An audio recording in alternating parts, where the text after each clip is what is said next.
ஆண்டவர் உங்களோடு இருப்பாராக. தூய யோவான் எழுதிய பரிசுத்த நற்செய்தியிலிருந்து வாசகம்.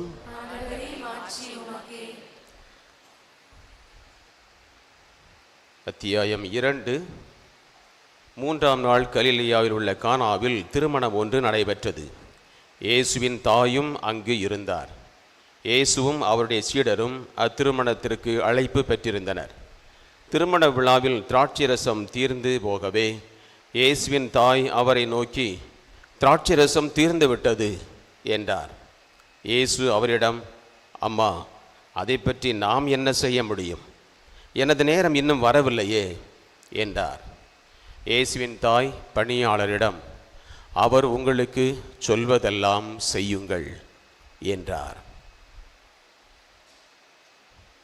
வாழ்வு தரும் கிறிஸ்துவின் நற்செய்தி.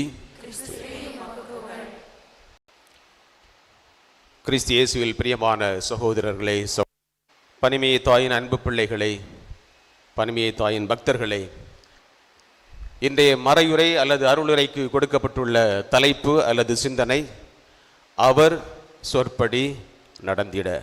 மறையுரை முடிந்து வீட்டுக்கு போகும்போது இதுதான் உங்களுக்கு ஒலித்து கொண்டே இருக்க வேண்டும்.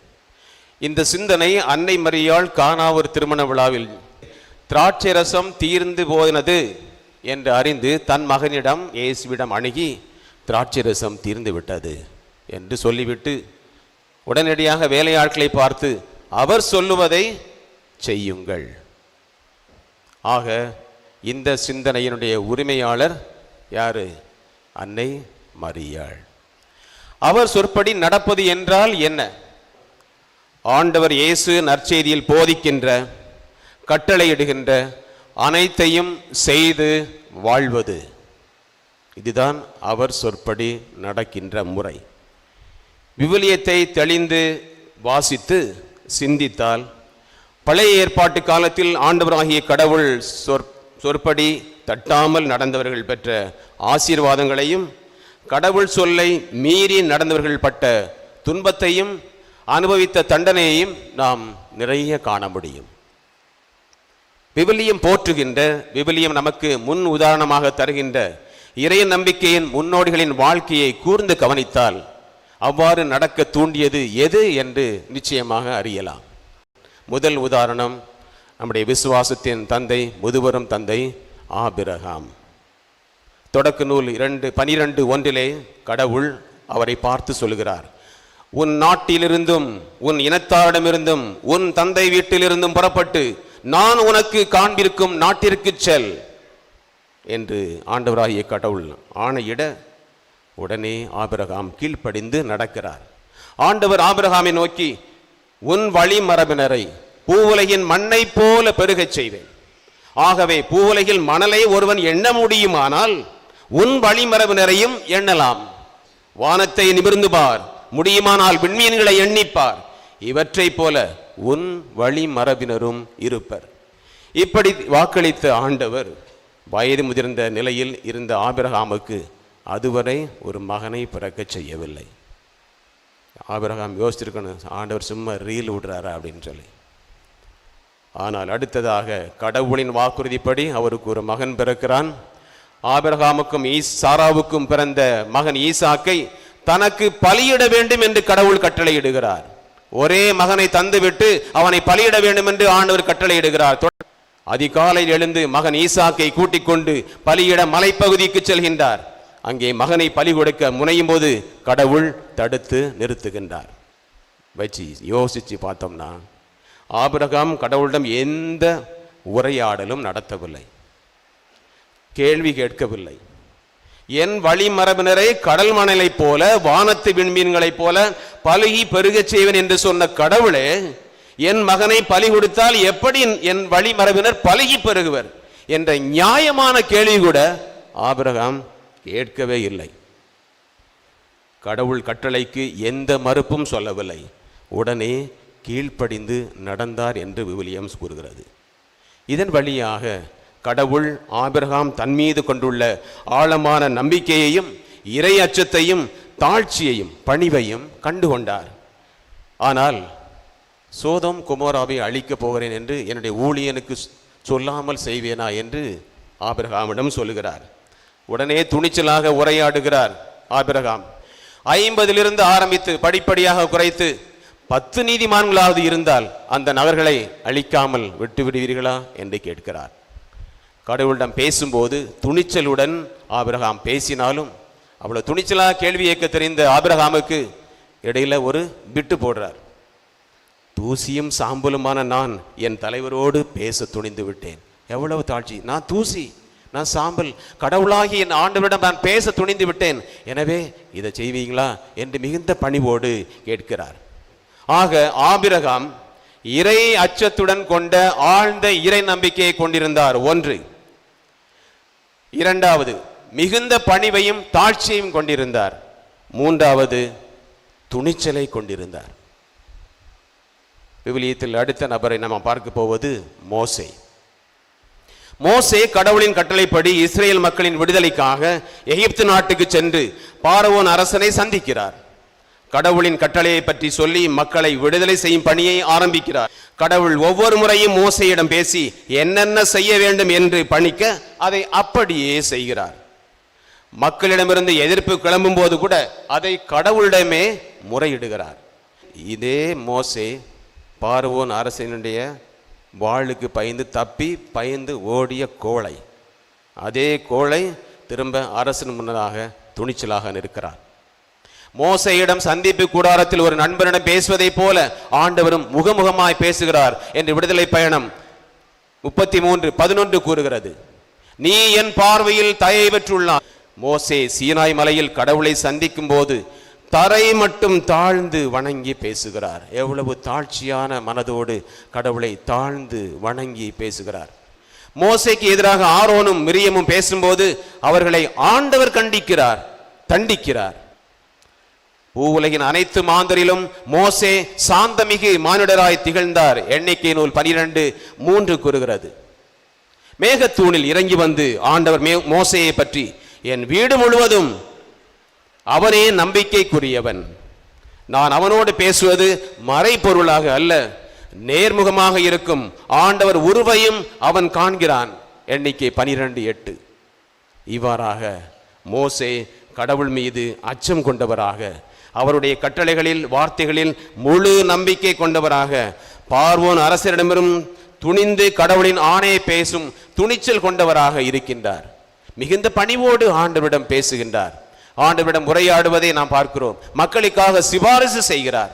கொள்ளை நோயால் இந்த மக்களை அழிக்கப் போகிறேன், எனக்கு எதிராக இவர்கள் செயல்படுகிறார்கள் என்று ஆண்டவர் கூறும் பொழுது, ஆண்டவரே இம்மக்களின் குற்றங்களையும் மன்னியும் என்று பரிந்து பேசுகிறார். உன் வாக்கின்படி மன்னித்து விட்டேன் என்று ஆண்டவரும் கூறுகிறார். 2 நண்பர்கள் பேசுவதை போல.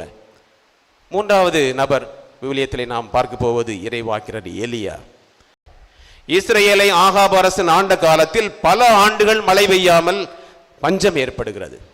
ஆண்டவர் எலியாவுக்கு கட்டளையிட அவரும் யோர்தானுக்கு அப்பால் உள்ள ஒரு ஓடை, கெரித்து என்ற ஓடைக்கு அருகிலே ஒளிந்து கொள்கிறார். அந்த ஓடையிலே தண்ணீர் குடித்து கொண்டிருக்க காகம் அவருக்கு வந்து உணவு கொடுக்கிறது.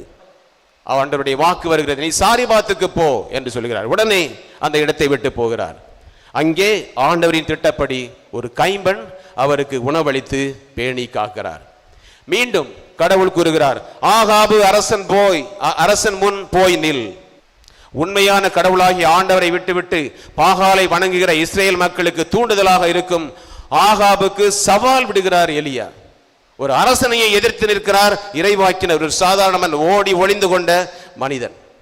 பாகாலின் பொய் வாக்கினர்கள் 450 பேரையும் ஒன்று கூட்டி வந்து பாகாலுக்கு பலி கொடுக்க சவால் விடுகிறார். நாள் முழுவதும் அவர்கள் பாகாலை பாகாலை என்று சத்தம் போட்டு கூச்சலிடுகிறார்கள். பாகால் செவிமடுக்கவே இல்லை. பலி பொருட்கள் தயாராக இருக்கிறது, ஆனால் பாகால் அந்த பலி பொருட்களை எரிக்கவில்லை. எனவே மாலை நேரத்தில் அவர் ஒரு காளையை வெட்டி விறகுகளை அடுக்கி அதை அந்த பலிப்பொருளை அதன் மேல் வைத்து தண்ணீர் 3 முறை தண்ணீர் ஊற்றி அந்த தண்ணீர் வாய்க்கால் எல்லாம் சுற்றி ஓட ஆண்டவரிடம் அவர் பேச, ஆண்டவரிடம் மன்றாட, உடனே வானத்திலிருந்து நெருப்பு இறங்கி வந்து சுட்டரித்து விறகுகளை சுட்டரித்து வாய்க்கால் உள்ள நீரையும் ஒன்றுமில்லாமல் வற்றச் செய்கிறது. உடனடியாக எலியா அத்தனை 450 பொய் வாக்கினர்களையும் அழைத்து அவர்களை கொன்று போடுகிறார். ஆபிரகாம், மோசே, எலியா ஆகிய மூவரும் இறையச்சத்துடன் கூடிய இறை நம்பிக்கையை ஆழமாக கொண்டிருந்தனர். மூவரும் ஆண்டவர் திருமுன் மிகுந்த பணிவோடு நடந்து கொண்டனர். கடவுளே அவர்களுக்கு தந்த அளப்பரிய ஆற்றலால் துணிச்சலோடு கடவுளுடைய விருப்பத்திற்கு எதிரானவற்றை வீழ்த்தியதையும் விவிலிய பின்னணியில் நாம் சிந்தித்தோம், கேட்டோம். இனி புதிய ஏற்பாட்டில் 2 உதாரணங்களை மட்டும் உங்களுக்கு கூறுகிறேன். முதல் உதாரணம் பவுல். கிறிஸ்தவர்களை சிறைப்படுத்தி துன்புறுத்த ஆணை பெற்றுக் கொண்ட சவுல் ஆண்டவர் இயேசு தடுத்தாட்கொண்டு கீழே விழுகிறார். ஆணவத்தோடு சென்ற சவுலை விளத்தாட்டுகிறார் கடவுள். சவுல் பிறகு பவுல் ஆகிறார். எவ்வளவு ஆழமான உறுதியான திருச்சட்டத்தின் மீதும் இஸ்ரேல் மக்களுக்குரிய வாழ்க்கை முறை மீதும் நம்பிக்கை கொண்டிருந்தாரோ அதைவிட ஆழமான இறை நம்பிக்கை கொண்டவராக இயேசுவை ஆண்டவராக மீட்பராக ஏற்றுக்கொண்டு இறை நம்பிக்கையில் ஊன்றி நிற்கிறார் பவுல். இதை மிக தெளிவாக பிலிப்பியர்கள் எழுதிய திருமுகத்திலே நாம் வாசிக்க கேட்கிறோம். என்னை பொறுத்த மட்டில் என் ஆண்டவராம் கிறிஸ்து இயேசுவை பற்றிய அறிவே நான் பெறும் ஒப்பற்ற செல்வம். இதன் பொருட்டு மற்ற எல்லாவற்றையும் இழப்பாக கருதுகிறேன். அவர் பொருட்டு நான் அனைத்தையும் இழந்து விட்டேன். கிறிஸ்துவை ஆதாயமாக்கிக் கொள்ள எல்லாவற்றையும் குப்பையாக கருதுகிறேன். கிறிஸ்துவின் மீது கொண்டுள்ள நம்பிக்கையால் தான் அவருக்கு நான் ஏற்புடையவன் ஆக முடியும் என்று தன் இறை நம்பிக்கையை, இயேசு கிறிஸ்துவின் மீது கொண்டுள்ள நம்பிக்கையை வெளிப்படுத்துகின்றார். பவுலின் தாழ்ச்சியை நாம் பார்க்கிறோம். மனத்தாழ்மையோடு மற்றவர்களை உங்களிலும் உயர்ந்தவராக கருதுங்கள். கிறிஸ்து இயேசு கொண்டிருந்த மனநிலையே உங்களில் இருக்கட்டும். என்ன மனநிலை? தம்மையே வெறுமையாக்கி அடிமையின் வடிவை ஏற்று மனிதருக்கு ஒப்பானார். சாவை ஏற்கும் அளவுக்கு, அதுவும் சிலுவை சாவையை ஏற்கும் அளவுக்கு கீழ்ப்படிந்து தம்மையே தாழ்த்தி கொண்டார். பிலிப்பியர்களது திருமுகம் 2 அதிகாரம் 7-8 வசனங்கள். புனித பவுலின் ஆழ்ந்த இறை நம்பிக்கையையும் தாழ்ச்சியும் மிகுந்த துணிச்சல் மிக்கதாக மாற்றியது. எனக்கு வலுவூட்டுகிறவரின் துணை கொண்டு எதையும் செய்ய எனக்கு ஆற்றல் உண்டு. அவ்வளவு துணிச்சல். ஆண்டவர் இயேசு எனக்கு துணை இருக்கும் பொழுது, அவர் எனக்கு ஆற்றல் தரும் பொழுது எதையும் செய்ய முடியும். அது மட்டும் தான் எனக்கு செல்வம், அது மட்டும் தான் என்னுடைய பவர். எனக்கு வறுமையிலும் வாழத் தெரியும், வளமையிலும் வாழத் தெரியும். வயிறார உண்ணவோ பட்டினி கிடக்கவோ நிறைவோ குறைவோ எதிலும் எச்சூழலிலும் வாழ பயிற்சி பெற்றிருக்கிறேன். இன்னும் ஒரே ஒரு உதாரணத்தை உங்களுக்கு சொல்ல விரும்புகிறேன். அந்த உதாரணம் அன்னை மரியாள் இங்கே வீற்றிருக்கிறாள். இவர்கள் எல்லாருக்கும் மேலாக முதல் உதாரணம் அன்னை மரியாள். லூக்கா நற்செய்தி 1:38 நாம் வாசிக்கிறோம், நான் ஆண்டவரின் அடிமை, உம் சொற்படியே எனக்கு நிகழட்டும் என தன் வாழ்க்கை முழுமையும் கடவுளின் பாதத்திலே காணிக்கையாக்கி இறைவனையே முழுமையாக நம்பி இருப்பதால் உம் சொற்படி எனக்கு நிகழட்டும் என்று தன்னையே தாழ்த்தி தன்னையே ஒன்றுமில்லாமல் ஆக்கி கடவுளே எனக்கு எல்லாம் என்று அர்ப்பணித்தவள் அன்னை மரியாள். அப்படி சொன்னதுனால வந்த வனதான் அதுக்கு பிறகு நடந்ததெல்லாம். கடவுளின் திருமகனை பெற்றுக்கொள்ள இடமில்லாமல் மாடடை தொழுவம் கிடைத்தது. ஏரோது அரசனுக்கு பயந்து குழந்தை இயேசுவை இரவோடு இரவாக தூக்கி கொண்டு எகிப்து நாட்டுக்கு ஓடி போனது. போதிக்கின்ற மகனை பார்த்து இவன் மதி மயங்கி விட்டான், இவனுக்கு பித்து பிடித்திருக்கிறது என்று சொன்னவுடன் மிகுந்த வேதனையோடு அதை ஏற்றுக்கொண்ட மனநிலை. சிலுவையை தூக்கி கொண்டு மகன் இயேசு கல்வாரி நோக்கி நடக்கும் போது, மகனை அடித்து துன்புறுத்தும் போதும், இறுதியில் சிலுவையில் கொடூரமாக தன் மகனை அறைந்து கொல்லும் போதும் அந்த கொடூரமான வேதனையையும் துயரத்தையும் தாங்கிக் கொண்ட அதீத துணிச்சல் அந்த அன்னை மரியாளுக்கு. இவ்வாறு கடவுளை முழுமையாக ஏற்றுக்கொண்டு அவர் சொற்படி 100% துணிந்து நடந்திட்ட ஒரு வீரமங்கை நாம் லோக்கல் பார்லன்ஸ் சொல்ல போகிறார் என்றால் சிங்கப்பெண். நீங்கள் நான் சொல்லுவாங்க சிங்கப்பெண், முதல் சிங்கப்பெண் இங்கே தான் இருக்காங்க, வேற எங்கேயும் இல்லை. தனி மரமாய் உயர்ந்து நின்ற உன்னத தாய் அன்னை மரியா. அவள் இன்று நம் ஒவ்வொருவரையும் பார்த்து சொல்வது, அவர் சொற்படி நடந்திடுங்கள். அவள் செய்த பிறகுதான் நம்ம சொல்றா நீங்கள்லாம் செய்யணும். அவள் செய்யாமல் நம்மை சொல்லவில்லை, என்னை சொல்லவில்லை, உங்களை சொல்லவில்லை.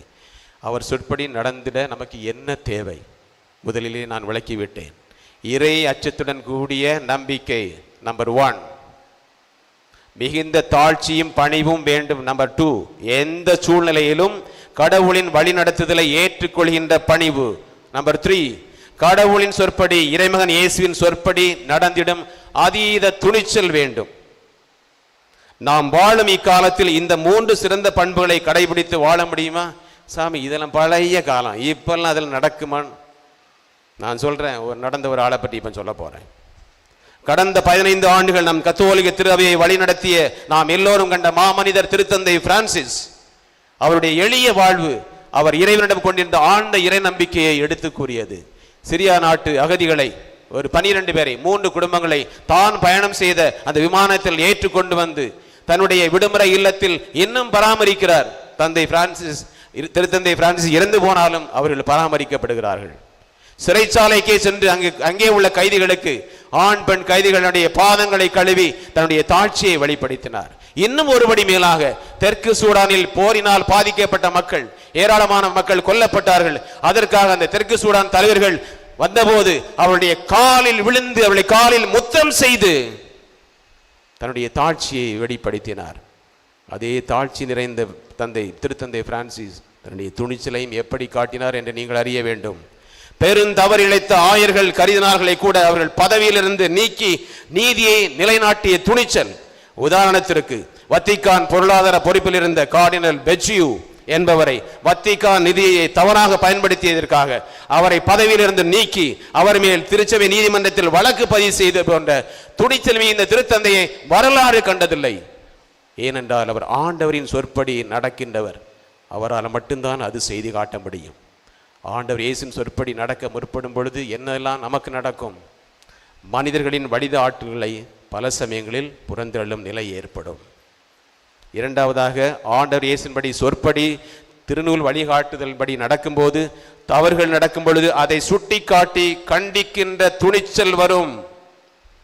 மூன்றாவது, தாழ்ச்சியும் பணிவும் கொண்டு மலிவான விளம்பரம் தேடாத நன்மையான செயல்களை தூண்டுகின்ற அந்த மனநிலை வரும்.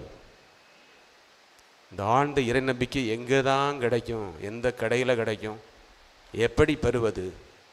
உங்களுக்கு சொல்லுகிறேன், குழந்தை பருவத்திலிருந்தே அதை பயிற்றுவிக்க வேண்டும். நாம் குழந்தை பருவத்தில் ஆழ்ந்த இறை நம்பிக்கையை பெற்றுக்கொள்ளவில்லை என்றால் 40 வயசில் வராது. 1.5 வயது டேனிக்கு அவனது பாட்டி வீட்டிலும் கோயிலுக்கு செல்லும் போதும் அன்னையின் திருவுருவத்தை படத்தையும் சுருவத்தை பார்க்கும் பொழுது தாயே என்று சொல்லி வணங்குகின்ற அந்த ஒரு பண்பை கற்றுக் கொடுத்தாள். சிறுவன் எந்த ஆலயத்துக்கு சென்றாலும் முழங்கால் படியிட்டு தாயே என்று சொல்லி நெற்றி தரையில் படும்படி விழுந்து வணங்குவான். சுருவம் அவனுடைய கைக்கு எட்டாத பொழுது கையை உயர்த்தி தொடுவது போல செய்து வணங்குவான். இதை நான் பார்த்திருக்கிறேன்.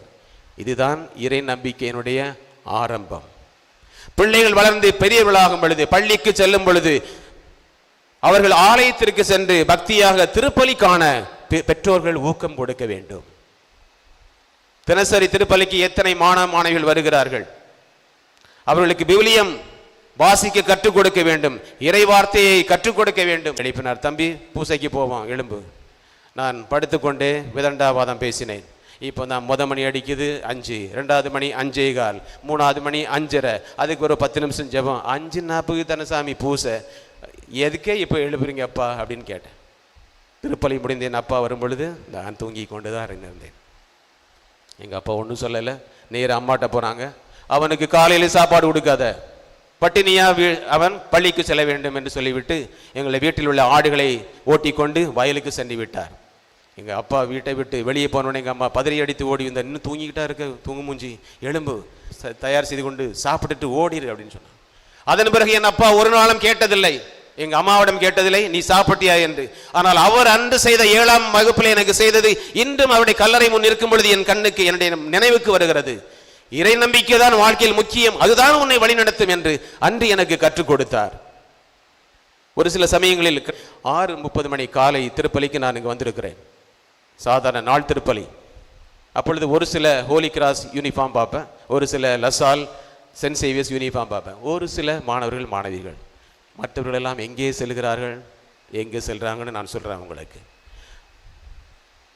கோச்சிங் சென்டர் செல்கிறார்கள், டியூஷன் சென்டர் செல்கிறார்கள், மேத்ஸ் கோச்சிங் நடத்துகிற 6 மணிக்கே மேத்ஸ் கோச்சிங் நடத்தக்கூடிய இடம் எனக்கு தெரியும், நான் பார்த்திருக்கிறேன். அங்கே நம்முடைய பிள்ளைகள் கோச்சிங் செல்கிறார்கள். ஏனென்றால் அவர்கள் நன்றாக படித்து உயர்ந்த படிப்பு படித்து உயர்ந்த வேலையில் அமர்ந்து லட்சக்கணக்கில் சம்பாதித்து பணம் கொளிக்கும் மரங்களாக வளர்ந்து அவர்கள் பெரிய வீடு கட்டி பெரிய கார் வாங்கி பெரிய பங்களா கட்டி கண்டிப்பாக உங்களை அங்கே சேர்க்க மாட்டார்கள் என்று சொல்லுகிறேன். 100% எழுதி வைத்துக் கொள்ளுங்கள். இறை நம்பிக்கையில் உங்களுடைய பிள்ளைகளை வளர்க்காவிட்டால் நீங்கள் வருந்த வேண்டிய நேரம் வரும். இவ்வளவு கஷ்டப்பட்டு படிக்க வைத்து, இவ்வளவு லட்சக்கணக்கில் கொடுத்து படிக்க விட்டு, என் மகன் தெருவிலை விட்டு விட்டானே என்று வருந்த வேண்டிய நேரம் வரும். இறை நம்பிக்கையோடு வளருங்கள். அதே சமயத்தில் இறை நம்பிக்கையோடு வளர்கின்ற பிள்ளைகள் தங்களுடைய பெற்றோரை பேணி காக்கின்ற நல்ல பண்புகளை வளர்த்துக் கொள்கிறார்கள். தாழ்ச்சியான மனதோடு பிறரை ஏற்றுக்கொள்கின்ற மனதை எடுத்துக் கொள்கிறார்கள். அவர்கள் பிறருக்கு உதவுகின்ற பண்பாளர்களாக மாறுகிறார்கள். மனித நேயம் கொண்டவர்களாக வாழ்ந்து வயது முதிர்ந்த காலத்தில் தங்களுடைய பெற்றோரை பேணி பராமரிக்கிறார்கள். நான் பார்த்திருக்கிறேன். 80 வயது 82 வயது தந்தைக்காக தன்னுடைய நிகழ்ச்சிகளை எல்லாம் ரத்து செய்துவிட்டு வருகின்ற ஒரு சீனியர் ஆபீசரை நான் பார்த்திருக்கிறேன். பழைய பங்கில் இருக்கும் பொழுது அப்பாவுக்கு ஒன்று என்றால் உடனடியாக லீவ் போட்டு வந்து அவரை மருத்துவமனைக்கு எடுத்து செல்வது. எங்கிருந்து வந்தது அவருக்கு? அப்பாவின் உள்ள பாசம், ஆண்டவன் மீது உள்ள ஆழமான இறை நம்பிக்கை. இறுதியாக அவர் சொற்படி நடக்கும் பொழுது நீங்கள் ஆண்டவர் இயேசுனுடைய அளப்பரிய ஆசீர்வாதங்களை பெற்றுக்கொள்வீர்கள்.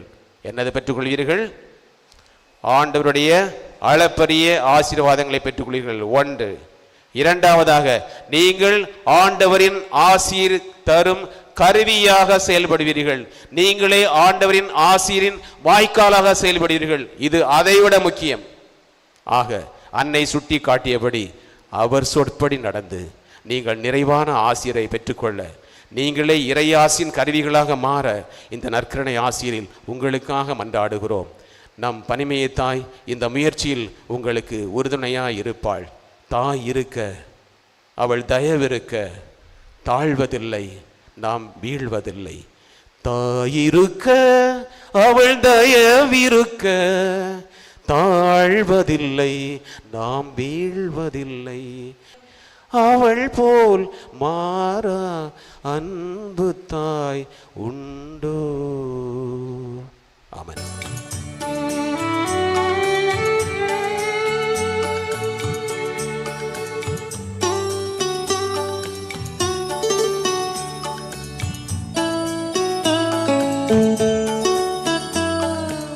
நீதி பாதையில் நடப்பவர் சுவைப்பது தியாக சிகரத்தில் நிலைப்பவர் பெறுவது.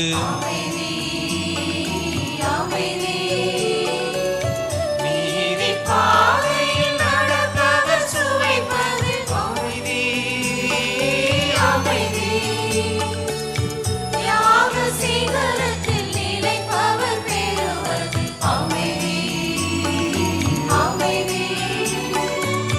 அன்பு மொழியை விதைத்திடுவோம், அருளின் பயிரை அறுத்திடுவார். அன்பு மொழியை விதைத்திடுவோம், அருளின் பயிரை அறுத்திடுவார். அமைதி அமைதி எங்கும் என்றும் அமைதி. அமைதி அமைதி எங்கும் என்றும் அமைதி.